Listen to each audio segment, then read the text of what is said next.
Good morning, everyone. It's Friday at City Hall. Each Friday I come to you with some information about the things that have happened in the past week and give you information about what we anticipate to go on in the week to come. This week I was out with our Niagara Falls firefighters helping with their toy fund. Pretty slick operation that they have. They really have it down to a science. And as a consequence, we were able to hand out toys to over 800 children in our community. So I want to say a big thank you to the fire department for their hard work on the toy fund, to all of our other public service employees who contributed or participated or helped in some way, and then of course to the community who pitched in to make the toy drive this year a great success. Wednesday evening, I had the chance to be at the graduation for the second cohort of graduates from our vocational training school out at 56th Street and Niagara Falls Boulevard. Congratulations to the graduates.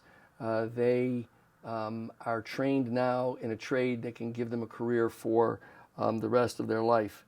If you want more information about the program, please visit WNY Trades, all one word, WNYTrades.com, and you can find more information about the program. And if it's something that you want to get involved in, it's really a great program. The trades themselves are training pre-apprentices in these programs and getting them lined right up into the unions of their choice. So it's an alternative career. If college isn't for you, or if you're out of college and you're looking to find something to do, these careers are not only going to be financially beneficial to you, but they're going to be in need. We're slowly getting to the point where we need more trained trades professionals, so check it out. Congratulations to Tim Baxter. He was the Director of Operations at Oakwood Cemetery for quite some time. He retired this past week. We hope that he will continue to be involved in Oakwood Cemetery celebrations. He was there for 25 years. Working at Oakwood Cemetery. And Oakwood Cemetery has really become now a bit more of sort of a place holding the city's history. So many of the people of our history are interred there. So congratulations to Tim, and again, we hope to see him at future Oakwood events. Well, today, this evening at about 5:30, we will be celebrating the retirement of two longtime public servants, Chief John Faso, Police Chief, and Chief Joseph Padula, Fire Chief. After their combined 60 years of service, will be retiring at the end of this year. I've said over and over again that they have provided sound, wise, and calm counsel during a number of things, whether it's COVID or social justice protests, the tragedy out at our Rainbow Bridge this past month, all of those things and so many others, you know, the daily things that happen, they've provided great guidance. And so congratulations to them. We will miss them. The doors open at 5:30 at the Convention Center. There will be free parking for this event. So anyone who wants to join us in celebrating them, please stop on down. Again, on behalf of myself, as well as all of us in city government, congratulations to you both and all the best. Next week, I'll be joining our friends over at the Duke Center. They're a lively bunch of seniors that will be having their Christmas party and ugly sweater contest. So the party starts at 11 a.m. I'll be out there with them. We'll try to figure out who has the first, second, and third most ugliest sweater as we go through the contest. So be on the lookout for that. Two other pieces of information that I think are important for residents to know. As you know, the City Council had their difficulties getting a legal meeting off the ground for their budget amendments. And it only got more confusing from there, because Wednesday, December 6th, they had a meeting. And in that meeting, there was a proposal for them to refer a zoning change to the planning board. The zoning change would, in effect, define more clearly the types of residences that could exist in what are typically 1 and 2 family residential neighborhoods. This is specifically designed to assist in what has become a business transaction within certain neighborhoods in our community for student housing. In conjunction with that, we are working toward a new set of student housing apartments right on Main Street so that we can take advantage of our great friends at Niagara University and the students who want to be a part of Niagara Falls, and we can provide them with residences right on Main Street, which can help provide traffic in terms of people moving about, and then that always spurs other storefront development. So, but remarkably, 3 council members thought that it made sense to table it, ignoring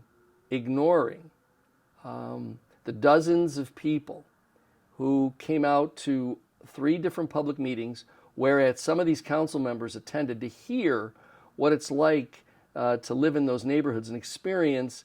You know, those of us who have been to college, we all know what that's like. And so I don't want this to sound as though I expect the college students to not be college students. It's just that it's difficult for that in a neighborhood.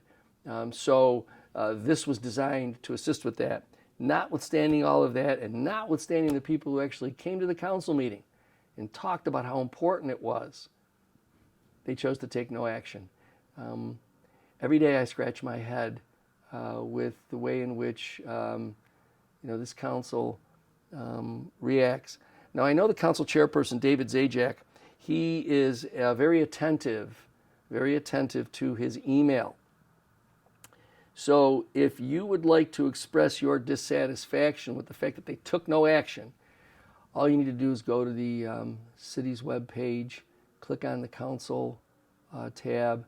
You'll find his email and send them an email and ask them to do that which they've been elected to do, and that is to help the residents, help the people of Niagara Falls when they ask for help. Another piece of news today, you wonder when it'll all just sink in. After over a quarter century of torturing the city of Niagara Falls by doing nothing with 142 acres downtown, Niagara Falls redevelopment, specifically at the helm, Roger Trevino, whose title is Executive Vice President, I think, for Development, which is kind of ironic because there's been no development in over a quarter century. But they wanted to appeal their 2 defeats to the Court of Appeals, claiming that there was a constitutional issue in connection with what the city is looking to do. And the Court of Appeals decided, and I'm going to use a word, it's a Latin word, sua sponte. The Court of Appeals decided, and sua sponte means this: on their own action. They didn't need to hear from us. They took a look at it, and they, like everybody else who's heard it, said this is craziness, and they dismissed it. So they lost at the appellate division when they brought the lawsuit against the city, unanimously. They lost summarily when they tried to re-argue the case, and now they have lost on the action of the court alone. So 3 times you're swinging and missing. And yet, rather than sit down and talk with the city about financial terms and helping us to resolve the matter and move forward with our project, they'll continue to torture us. They likely have a couple more stabs to take. But they're hoping that what the city will do is cave in. They're hoping that if they put enough pressure on some of the council members, they'll bring some resolutions to end eminent domain, notwithstanding the fact that 3 different lawyers have told the council that ending eminent domain is the most foolish thing that they can do. Now, when I say to you the most foolish thing that they can do, I want you to go back and figure out how they couldn't get a legal meeting ready for amendments to the budget.